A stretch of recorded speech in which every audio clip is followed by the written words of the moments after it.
আসসালামু আলাইকুম।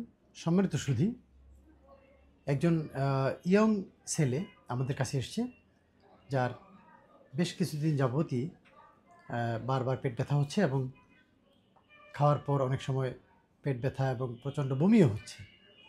এসব প্রেক্ষিতে যখন তিনি অন্যান্য ডাক্তারের কাছে গিয়ে পরীক্ষা-নিরীক্ষা করান, পরীক্ষার মাধ্যমে দেখা যায় যে ওনার পিত্তথলির পাথর অপারেশন করার পর যখন এই সমস্যাটি রয়ে গেল, তখন তিনি আবারও বিভিন্ন জায়গায় ঘুরে শেষ পর্যন্ত আমাদের কাছে আসেন।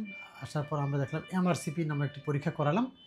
পরীক্ষা করে দেখা গেল ওনার পিত্তনালীতে বেশ কয়েকটি পাথর রয়েছে, যেগুলি আমরা ইআরসিপির মাধ্যমে সমাধান করলাম।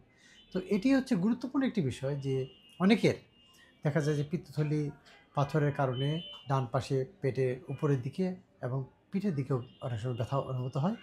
এই ব্যথা তীব্র ব্যথা হতে পারে, 4 থেকে 6 ঘন্টা পর্যন্ত থাকে। এই ব্যথার জন্য অনেক সময় হাসপাতালে পর্যন্ত ভর্তি হতে হয় এবং ইনজেকশন বা সাপোজিটরি নিতে হয়। তো যখন পিত্তথলি অপারেশন করা হয়ে গেল, তারপরেও যদি সমস্যাটা থেকে যায় বা এই জাতীয় সমস্যা থেকে যায়, তখন আমরা কি করব?